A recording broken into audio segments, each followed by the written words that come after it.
KP3 geographic study में आप सबका बहुत बहुत स्वागत है। गाइज, आज हम लोग भारत के बारे में और काफ़ी चीज़ जानने की कोशिश करते हैं। तो गाइज, आइए देखते हैं। सबसे पहले हम लोग जानेंगे कि वह स्थान जहाँ शिवालिक की पहाड़ी है, तो शिवालिक पहाड़ियाँ जो है 3 रेंज है हिमालय में। एक the greater Himalayas, middle Himalayas, तीसरा है शिवालिक हिमालयाज। शिवालिक हिमालयाज इस रेंज में से पाई जाती हैं। यहाँ आप लिख सकते हैं शिवालिक। नेक्स्ट है, पूछ लिया कि बुग्याल, कि वह स्थान जहाँ बुग्याल पाए जाते हैं, तो बुग्याल हिमाचल प्रदेश में पाए जाते हैं। तो यहीं आप लिख देंगे बुग्याल। नेक्स्ट क्वेश्चन है कि वह स्थान जहाँ बंजारा चरवाहे रहते हैं, तो बंजारा चरवाहे हरियाणा में है। हरियाणा में ये वाला पोर्शन हरियाणा में, यहाँ जो है बंजारा चरवाहे देखने को पाए जाते हैं। नेक्स्ट है, अगला है कि वह स्थान जहाँ रायका समुदाय के लोग रहते हैं, यानी वह स्थान जहाँ रायका समुदाय के लोग रहते हैं, ये राजस्थान का जो इलाका है, यहाँ रायका समुदाय के लोग रहते हैं।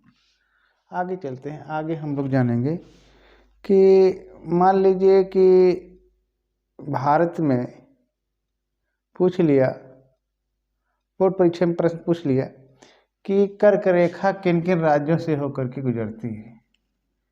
कर्क रेखा भारत के किन किन राज्यों से होकर गुजरती है, तो ध्यान दीजिएगा। कर्क रेखा किन किन राज्य से होकर गुजरती है। इसमें नंबर 1 है गुजरात,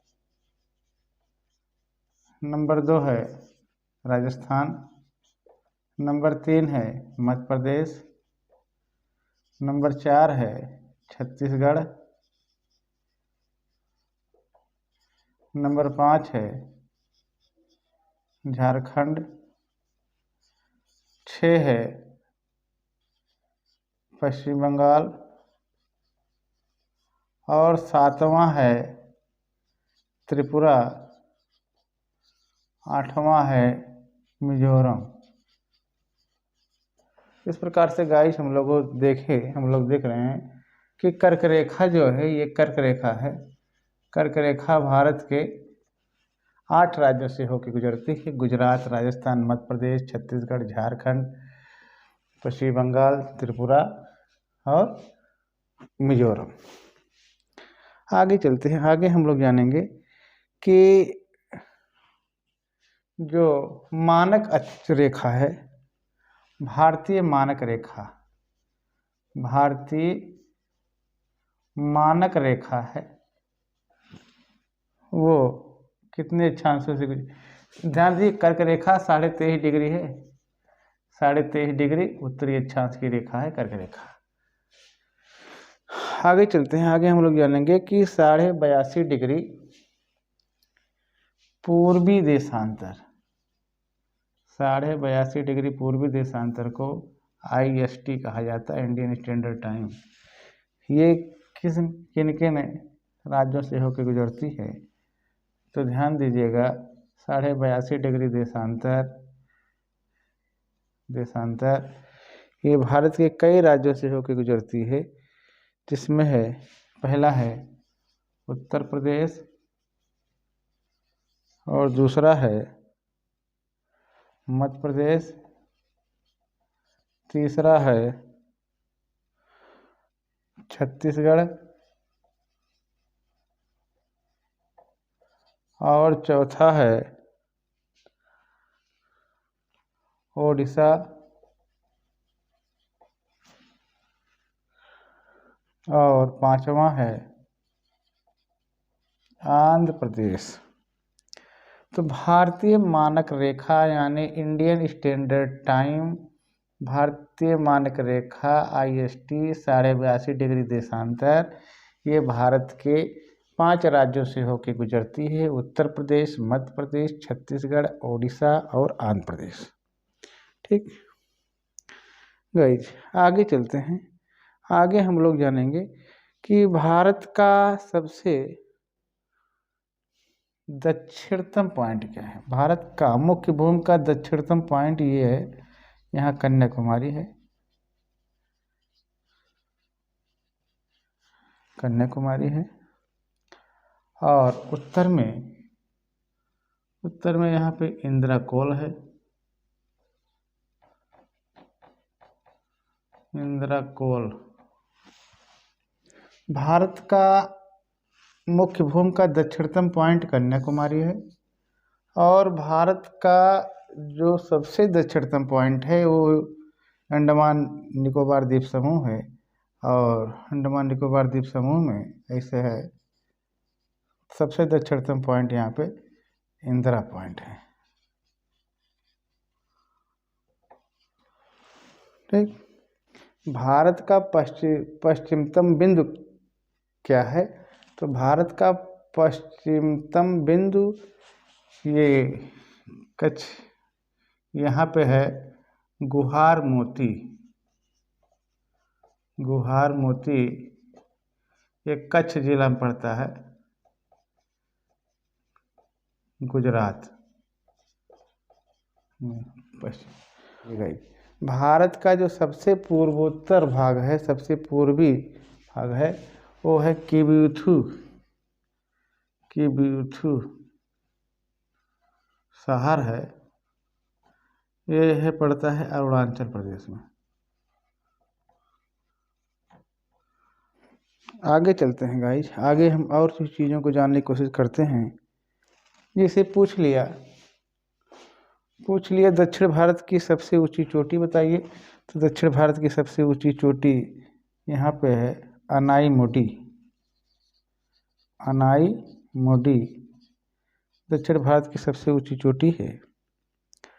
और ये इसके आगे यहाँ डोडा बेटा है। डोडा बेटा। महेंद्रगिरी पूछ लिए, महेंद्रगिरी चोटी बताइए। तो यहाँ पे महेंद्रगिरी यहाँ है, महेंद्रगिरी। आगे चलते हैं। आपसे पूछ लिया कि भारत की सबसे ऊंची चोटी बताइए। तो भारत की सबसे ऊंची चोटी यहाँ है कंचनजंगा। पूरी दुनिया की सबसे ऊंची चोटी माउंट एवरेस्ट है। एवरेस्ट है, ये नेपाल में पड़ता है। 8,848 मीटर इसकी ऊंचाई है। दूसरे नंबर पर है K2, 8,611 मीटर इसकी ऊंचाई है। तीसरे नंबर पे कंचनजंगा है, 8,598 मीटर इसकी ऊंचाई है। यानी कि भारत की सबसे ऊंची चोटी कंचनजंगा। याद रखिए, कन्फ्यूजन नहीं होना चाहिए। भारत की सबसे ऊंची चोटी कंचनजंगा। आगे चलते हैं। इससे मान लीजिए पूछ लिया कि नंगा पर्वत क्या है।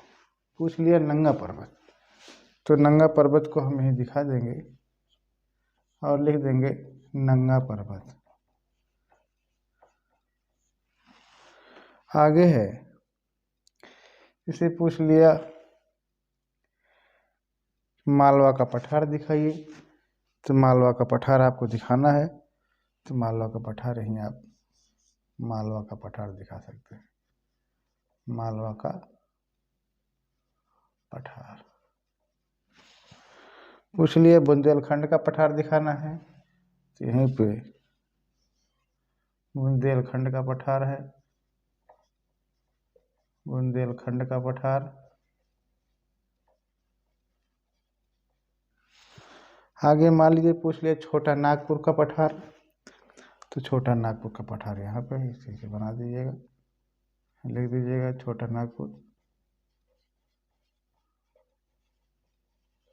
नागपुर का पठार। पूछ लिया पश्चिमी घाट दिखाइए। सही सही से एरो बना के यहाँ लिख दीजिएगा पश्चिमी घाट।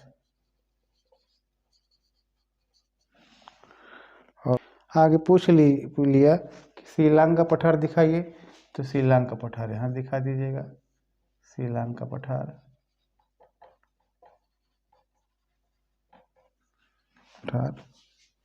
पूछ लिया दक्कन का पठार दिखाइए, दक्कन का पठार यहाँ से यहाँ पूरा दक्कन का पठार है।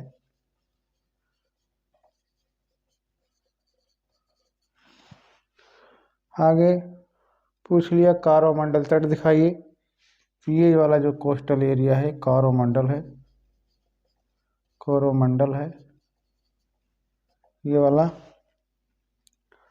और यहाँ पे है ये वाला कोंकण है, और यहाँ पे जो है ये वाला पोर्शन, ये वाला मालाबार है, ये मालाबार तट। गाइस मान लीजिए पूछ लिया कि सिंधु नदी दिखाइए, सिंधु नदी मानसरोवर झील के पास से यहाँ से निकलती है और ऐसे ऐसे जा कर के ऐसे पाकिस्तान में गिर जाती है। बहुत सारी इसकी सहायक नदियाँ हैं सिंधु नदी की। आगे इसी की सहायक सतलज नदी भी है, ब्यास नदी भी है। आगे चलते पूछ लिया गंगा नदी बताइए, गंगा नदी उत्तराखंड से गंगोत्री हिमनद से निकल करके बे ऑफ बंगाल में गिर जाती है, गंगा, इसका नाम है गंगा। ये है सतलज, सॉरी ये है सिंधु। पूछ लिया यमुना नदी, गंगा की सहायक यमुना नदी भी इसे निकलती है, इलाहाबाद में मिल जाती है, संगम होता है गंगा यमुना का। आगे है दामोदर नदी, दामोदर नदी यहाँ पे दामोदर नदी बहती है, दामोदर। तो गाइज इस प्रकार से आज हम लोगों ने काफ़ी चीज़ों को जाना समझा। आज यहीं तक, बहुत बहुत धन्यवाद।